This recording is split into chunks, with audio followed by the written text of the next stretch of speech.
함으로써 살짝 이 다윗의 교훈을 빌리려고 합니다.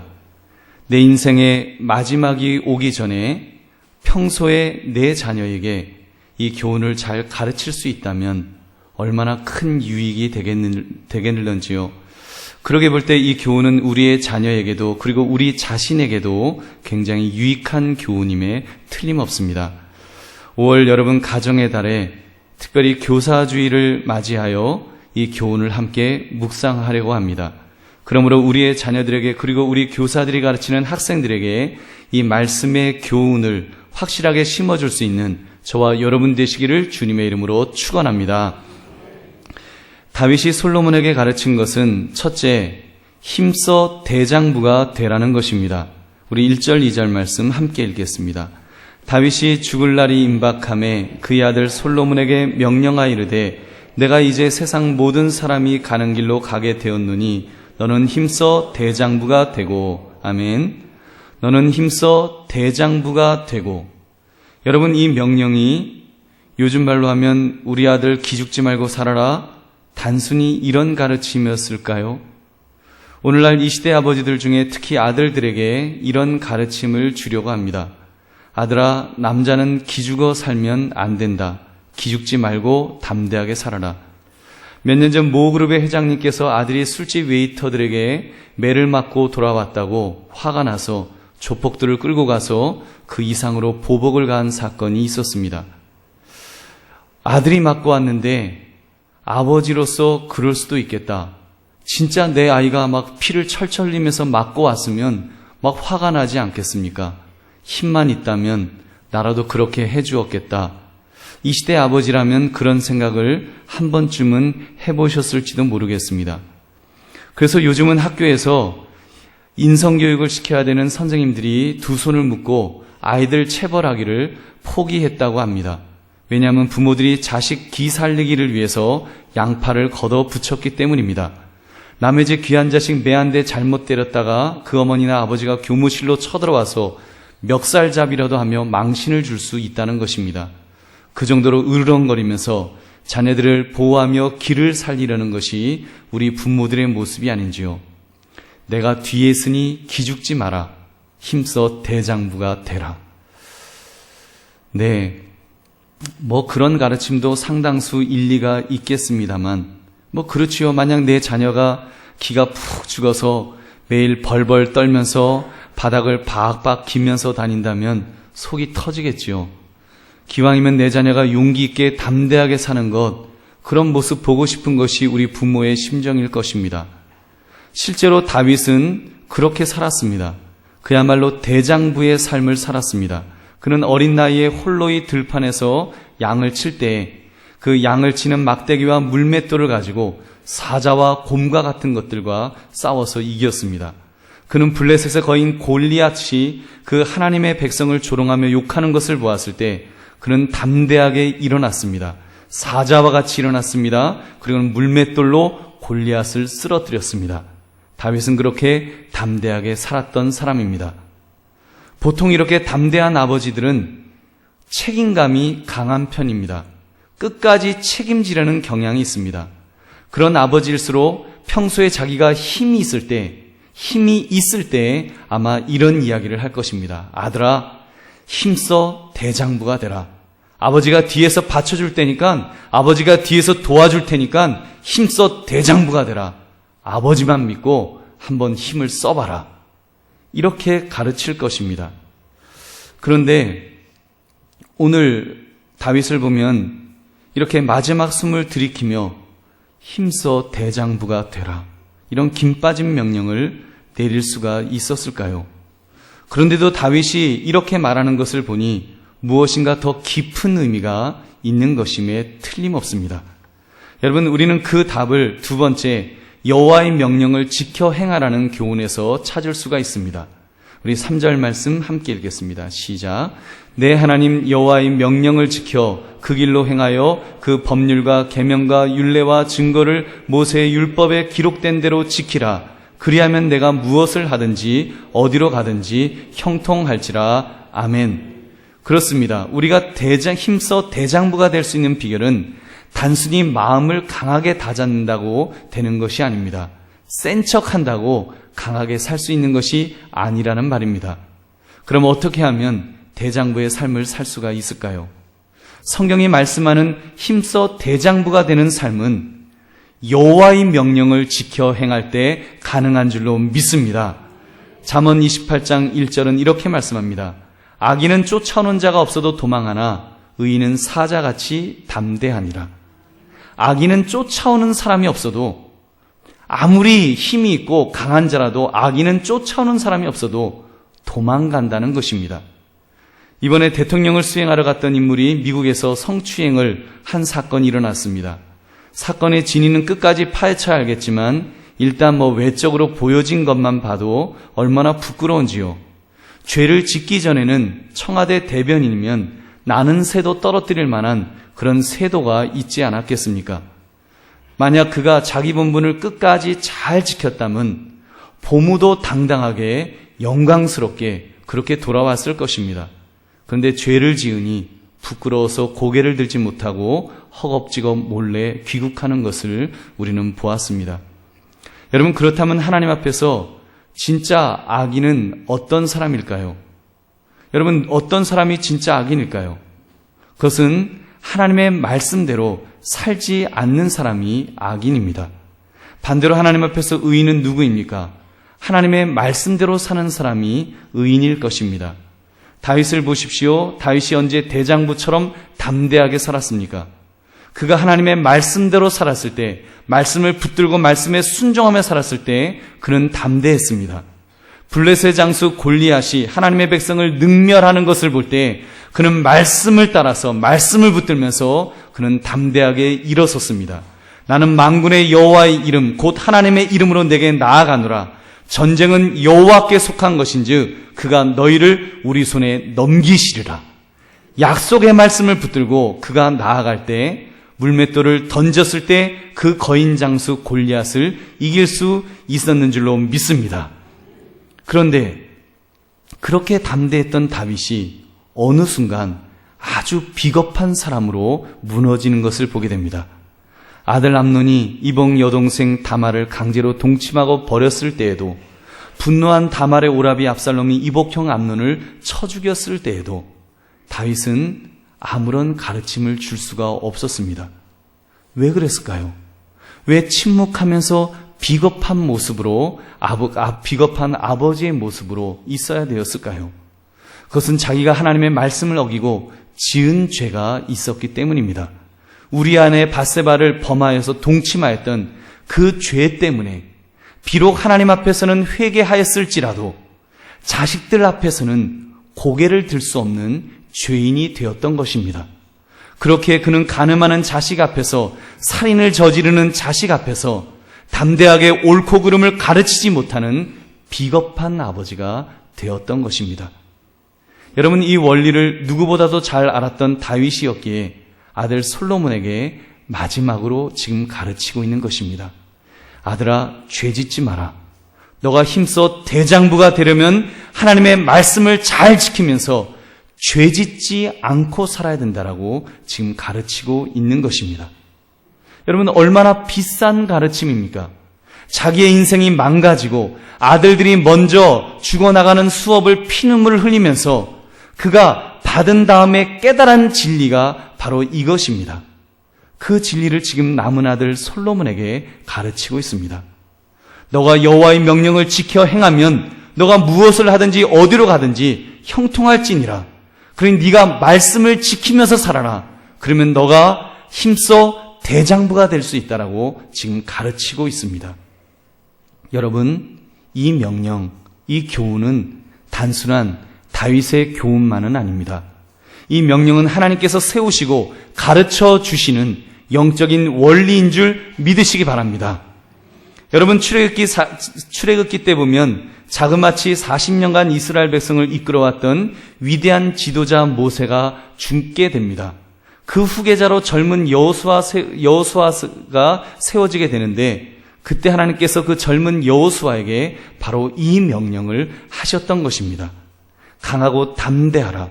힘써 대장부가 되라는 것입니다. 여호수아서 1장 6절부터 8절 말씀 우리 함께 읽겠습니다. 시작. 강하고 담대하라. 너는 내가 그들의 조상에게 맹세하여 그들에게 주리라 한 땅을 이 백성에게 차지하게 하리라.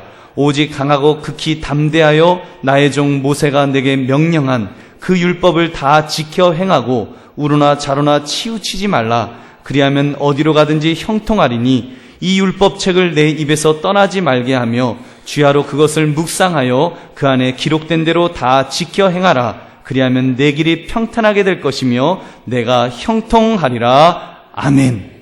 하나님은 지금 여호수아에게 강하고 담대하라 명령하시면서 지금 이것을 가르치셨습니다. 모세를 통해 주어진 여호와의 말씀, 하나님의 말씀을 지켜 행하라는 것입니다. 너가 그것만 지켜 행하면 내가 평탄하게, 길을 평탄하게 하며 형통하게 해주시겠다 약속하였습니다. 할렐루야. 그러므로 여러분, 이제 솔로몬은 어떻게 살면 될까요? 그가 어떻게 살면 되겠습니까?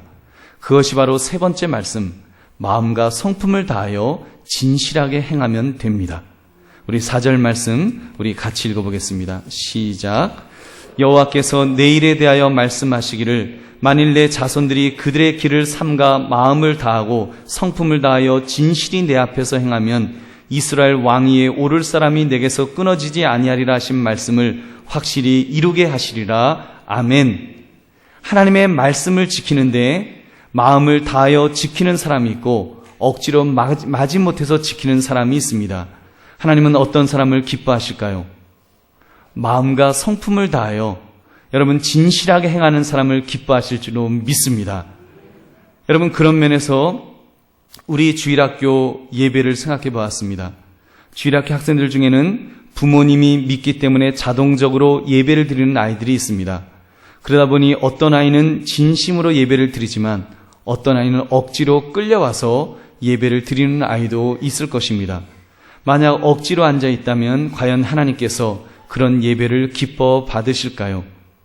우리는 가인과 아벨의 이야기를 잘 압니다. 가인은 땅의 소산으로 제물을 삼아 여호와께 드렸고 아벨은 양의 첫 새끼와 그 기름으로 드렸다고 했습니다. 그런데 하나님께서 가인의 제물은 받지 아니하시고 아벨의 제물만 받으셨습니다. 이때 아인의 얼굴이 변했습니다. 안색이 변했습니다. 그때 하나님께서 이렇게 말씀하셨습니다. 창세기 4장 6절부터 7절입니다.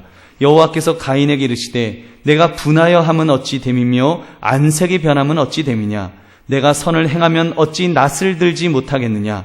선을 행하지 아니하면 죄가 문에 엎드려 있느니라. 아멘.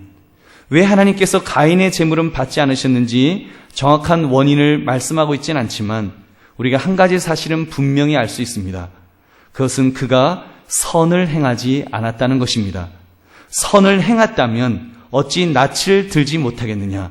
하나님께서 분명히 말씀하신 것을 보면 그는 선을 행하지 않았습니다. 똑같이 예배를 드렸지만 하나님 보시기에 선하게 드려진 예배가 있고 선하지 않게 드려진 예배가 있었습니다.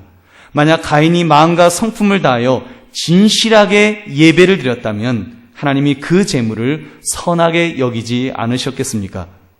지금 다윗은 솔로몬에게 그 영적 비결을 가르쳐주고 있습니다. 마음과 성품을 다해서 하나님 앞에서 진실하게 그렇게 행하라는 것입니다. 적어도 다윗은 그렇게 살았습니다. 그리고 그렇게 살려고 노력했습니다. 그는 사울왕이 자기를 죽이려고 했을 때에도 오히려 자기가 사울을 죽일 수 있는 기회가 있었음에도 불구하고 그는 죽이지 않았습니다. 왜요? 그는 마음과 성품으로 하나님의 기름 부어 세운 왕을 귀하게 여길 줄 알았기 때문입니다. 그가 충심으로 귀하게 여기는 마음을 아셨기에 하나님은 다윗을 귀하게 여겨 주신 줄로 믿습니다. 비록 그가 범죄했을지라도 회개하였을 때 다윗의 왕조를 영원토록 붙들어 주시는 그 은혜를 베풀어 주신 것입니다. 그러면서 다윗이 지금 아들 솔로몬에게 지금 가르치기를 너가 그 하나님의 말씀을 그렇게 마음을 다하여 지키면 하나님께서 나에게 약속한 이 다윗의 왕조를 영원히 이어가게 해주시겠다는 이 복을 주실 것이라고 가르쳤던 것입니다. 여러분 이러한 가르침 얼마나 귀한 것입니까? 사랑하는 성도들이여, 우리도 이렇게 우리의 자녀를 또 우리 주일학교 아이들을 이렇게 가르칠 수 있기를 주의 이름으로 축원합니다. 우리 첫째, 힘써 대장부가 되도록 가르칩시다. 적어도 한강교회 자녀라고 한다면, 주일학교 학생이라고 한다면 이렇게 담대함을 가지고 이 땅을 살도록 가르쳐야 합니다. 사실 우리 아이들 중 인간적으로 보면 기가 죽을 수밖에 없는 환경에서 살고 있는 아이들이 너무나 많습니다. 돈 많은 부모도 없고 그렇다고 내놓으라는 집안도 아닙니다. 정말 어렵게 살고 홀부모 밑에서 살고 심지어 조부모의 손에서 크는 아이들도 있습니다. 한마디로 인간적으로 보면 거의 방치되어 있는 그런 아이들도 있다는 것입니다. 그들에게 무엇을 가르치겠습니까? 그들이 다윗처럼, 솔로몬처럼, 여호수아처럼 힘써 대장부가 될 수 있다면 그들의 삶이 복된 삶이 되지 않을까요? 그러므로 그들이 힘써 대장부가 되는 삶을 살도록 우리는 가르쳐야 될 줄로 믿습니다. 여러분, 어떻게 가르치면 될까요? 그들을 하나님 앞에서 의로운 사람으로 살 수 있도록 만들면 될 줄로 믿습니다. 그들이 하나님 앞에서 의로운 사람으로 서 있을 수 있으면 됩니다. 어떻게 가르쳐야 할까요? 우리가 어떻게 가르치면 그들이 의로운 사람이 될 수 있겠습니까? 얼마나 많은 공로를 쌓도록 해야지 하나님 앞에서 그들이 의로워질 수 있겠냐는 말입니다. 사랑하는 성도들이요, 성경은 하나님 앞에서 의로워질 수 있는 길을 분명하게 말씀합니다. 그것은 행함으로 얻어지는 길이 아닙니다. 그것은 공로를 쌓아서 될 수 있는 것이 아닙니다. 그것은 믿음으로 되는 줄 믿으시기 바랍니다. 믿음으로 됩니다. 믿음으로 의로워질 수 있습니다. 창세기 15장 6절은 이렇게 말씀합니다. 아브라함이 여호와를 믿으니 여호와께서 이를 그의 의로 여기시고 아멘. 믿음으로 믿을 때 여호와께서 이를 그의 의로 여기셨다 그랬습니다. 그렇습니다. 하나님 앞에서 의로워질 수 있는 길은 믿음입니다. 특별히 예수 그리스도를 믿는 믿음, 이 믿음만이 우리를 의롭게 만들 줄 믿으시기 바랍니다. 로마서 3장 24절, 그리스도 예수 안에 있는 속량으로 말미암아 하나님의 은혜로 값없이 의롭다 하심을 얻은 자 되었느니라. 아멘. 그러므로 우리 아이들에게 예수님을 믿도록 가르쳐야 됩니다. 예수님을 믿도록 가르쳐야 됩니다. 이 가르침, 예수 그리스도를 가르치는 것이 가장 중요합니다. 그래서 우리 아이들의 입에서 예수님을 믿는다고 시인하도록, 입으로 고백할 수 있도록, 고백하기까지 그 아이들을 가르친다면 여러분, 무엇이 걱정이겠습니까? 이것보다 중요한 가르침이 무엇이 있겠습니까? 로마서 10장 10절 말씀, 사람이 마음으로 믿어 의에 이르고 입으로 시인하여 구원에 이르느니라. 아멘. 그러므로 우리의 자녀들이 입으로 고백할 수 있도록, 예수님이 나의 구원자라고 고백할 수 있도록 가르치시는 부모님 되시고 그런 교사들 되시기를 주의 이름으로 축원합니다. 그래서 교회가 필요한 것입니다. 그래서 주일학교가 필요하고 주일학교 교사들이 필요한 것입니다.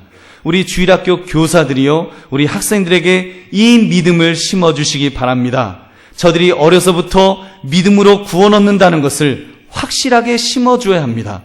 예수님을 통해서만 구원이 있음을 어려서 바로 배웠을 때 그들이 믿음 밖으로 나가지 않을 줄 믿으시기 바랍니다. 잠언 22장 6절 말씀, 마땅히 행할 길을 우리가 같이 읽어보겠습니다. 시작. 마땅히 행할 길을 아이에게 가르치라. 그리하면 늙어도 그것을 떠나지 아니하리라. 아멘. 그래서 우리 한강교회 주일학교 출신은 자기가 누구인지를 분명히 알도록 그렇게 가르치십시오. 그들이 누구입니까? 그들이 믿음으로 의롭다함을 얻었다면, 구원을 받았다면 하나님의 자녀가 된 줄로 믿습니다. 여러분, 하나님의 자녀가 된 것을 가르쳐줘야 됩니다. 요한복음 1장 12절부터 13절 말씀, 영접하는 자 곧 그 이름을 믿는 자들에게는 하나님의 자녀가 되는 권세를 주셨으니 이는 혈통으로나 육정으로나 사람의 뜻으로 나지 아니하고 오직 하나님께로부터 난 자들이니라. 아멘. 갈라디아서 4장 6절 같이 읽겠습니다. 시작.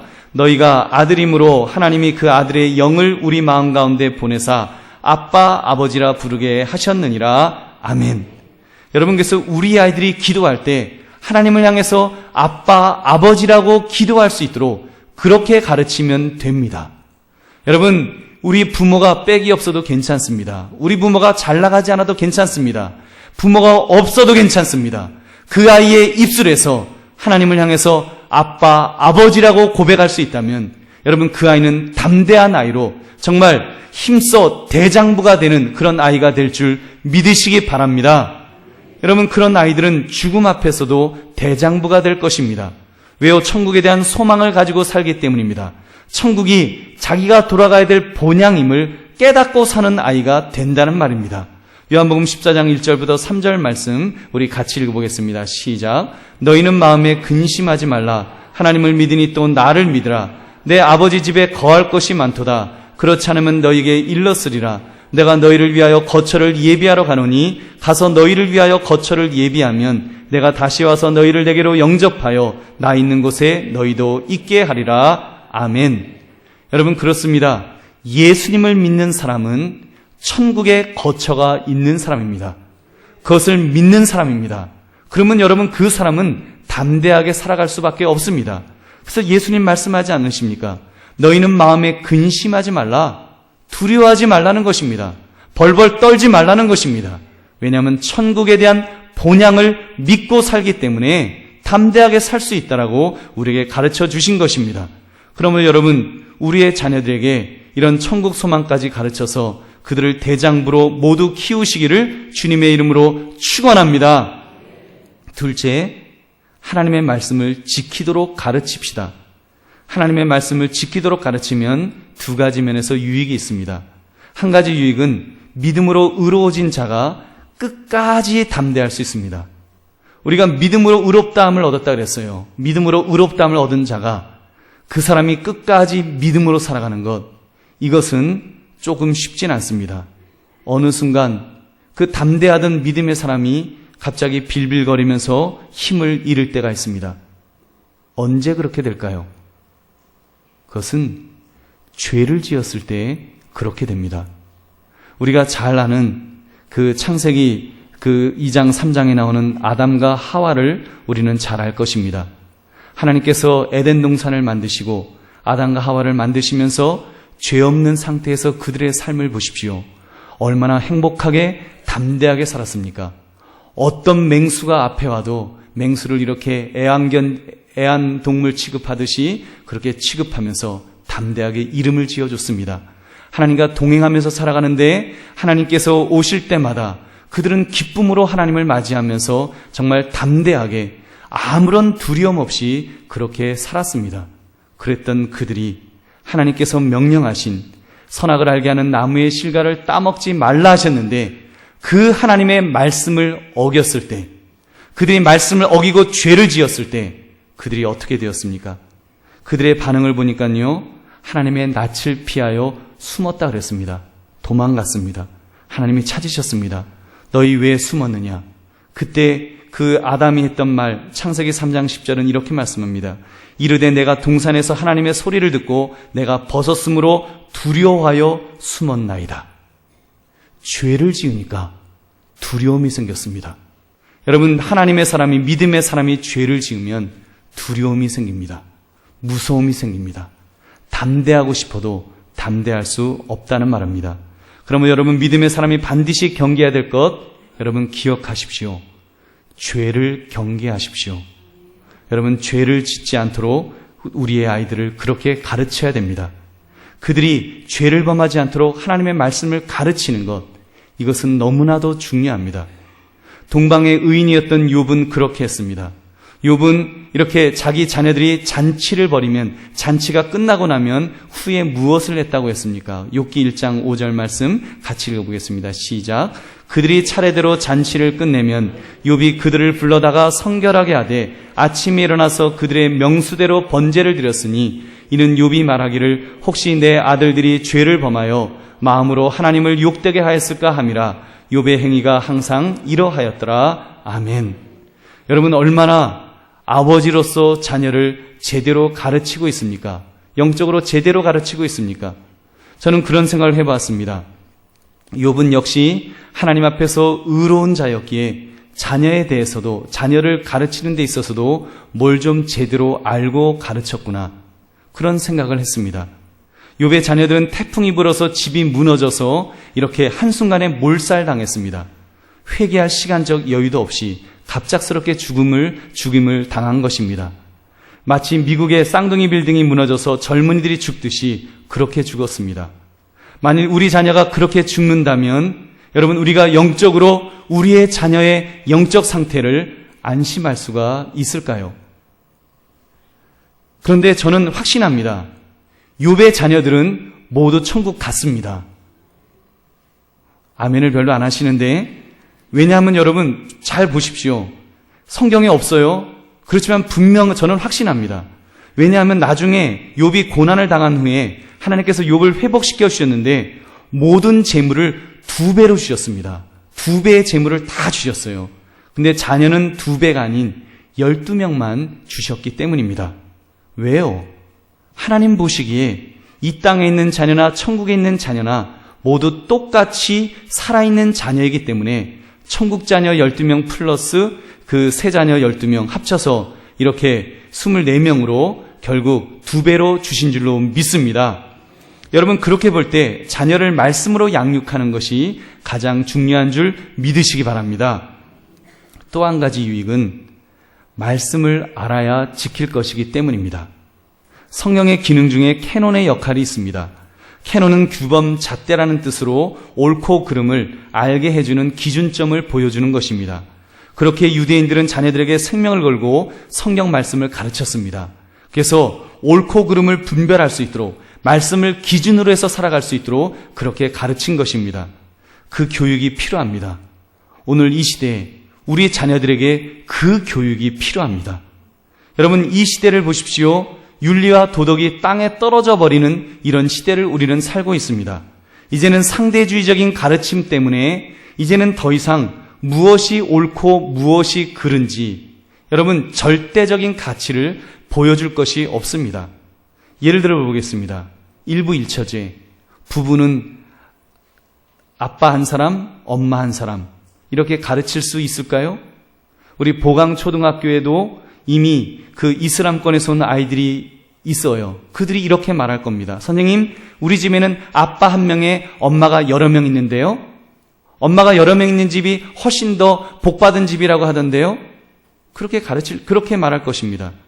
여러분, 보강초등학교 뒷문에서 불과 10m도 떨어지지 않은 곳에 보면 게이 술집들이 질비하게 있습니다. 이제 얼마 안 있으면 아이가 그렇게 말할 것입니다. 선생님, 저희 집에는 아빠도 남자고 엄마도 남자예요. 우리 엄마는 남자예요. 그리고 우리 딸들이 말할 것입니다. 엄마, 저는 예쁜 여자에게 시집 갈 거예요. 여러분, 며칠 전 어느 영화 감독 아저씨가 젊은 총각과 결혼했다면서 키스하는 장면이 신문에 나왔어요. 제가 그걸 보는데 속이 느글느글 하더라고요. 여러분, 지금 그런 세상이에요. 지금 그런 세상에서 가르쳐야 됩니다. 심지어 테러와 같은 끔찍한 폭력은 나쁘다고 못 가르칩니다. 왜요? 이슬람권에서는 테러는 나쁜 것이 아니라 천국 가서 72명의 미인을 부인으로 거느리고 행복하게 살 상받을 공로이기 때문에, 그래서 자살폭탄 테러를 그들은 순교라고 말합니다. 이런 세상에서 무엇으로 우리가 옳고 그름을 아이들에게 가르칠 수 있을까요? 성경 말씀, 이 하나님의 이 말씀, 여러분 이 말씀을 가르쳐야 될 줄로 믿습니다. 그래서 우리 아이들이 이 말씀에 귀를 기울이도록 그렇게 가르쳐야 됩니다.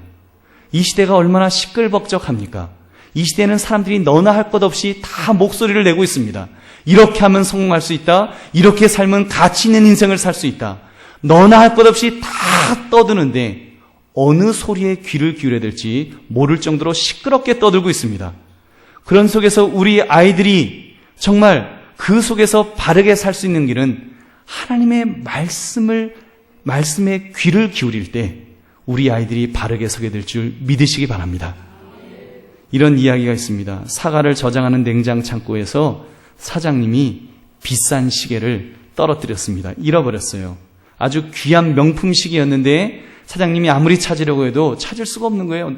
넓은 그 냉장 창고에 겨가 그냥 산처럼 쌓여있는데 거기서 시계를 떨어뜨렸으니 어떻게 찾겠습니까?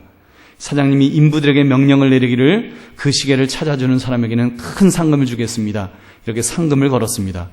인부들이 막 모두 모여갖고 쇠스랑을 가지고서 막 벅벅 긁으면서 막, 야, 어디 있냐 하면서 막 찾는데 못 찾은 거예요. 오전 내내 찾았는데 못 찾았습니다.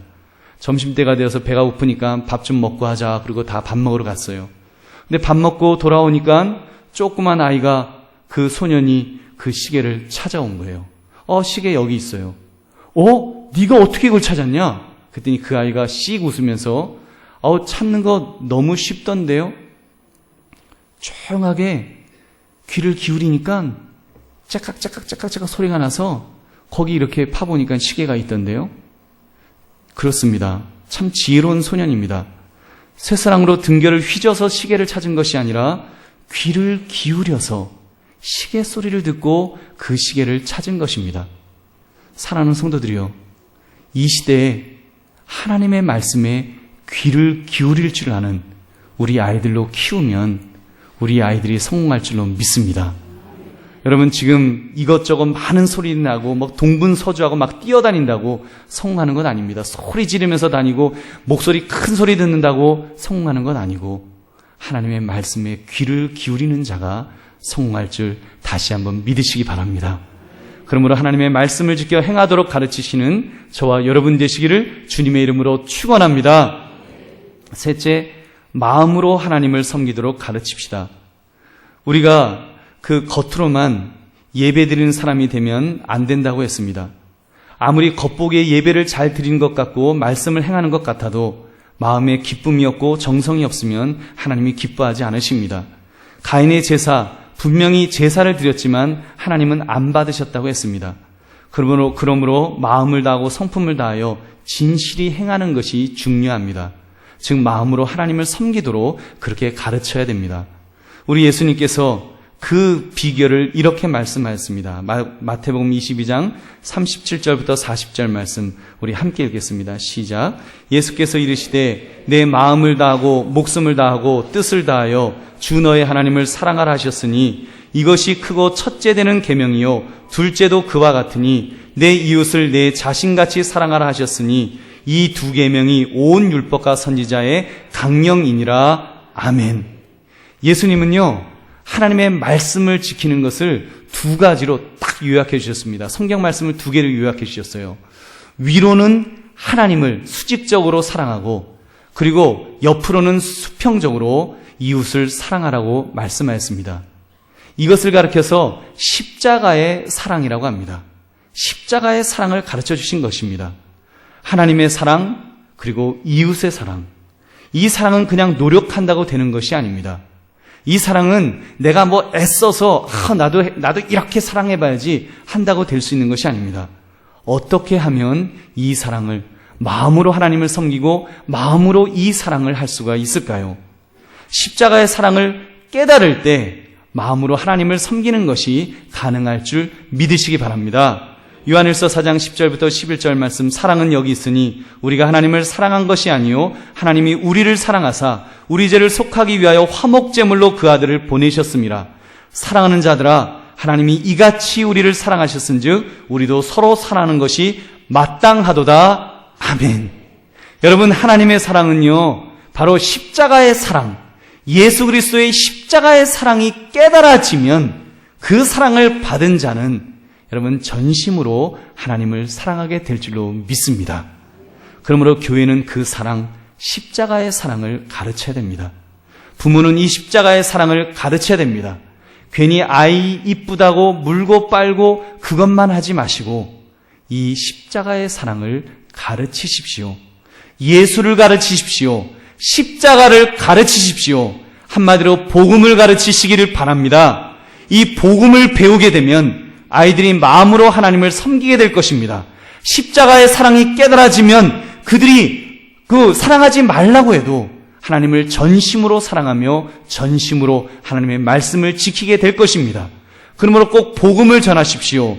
윤리를 가르치는 것도 중요하지만 복음을 전하는 것이 더 중요한 것이 바로 이 때문입니다.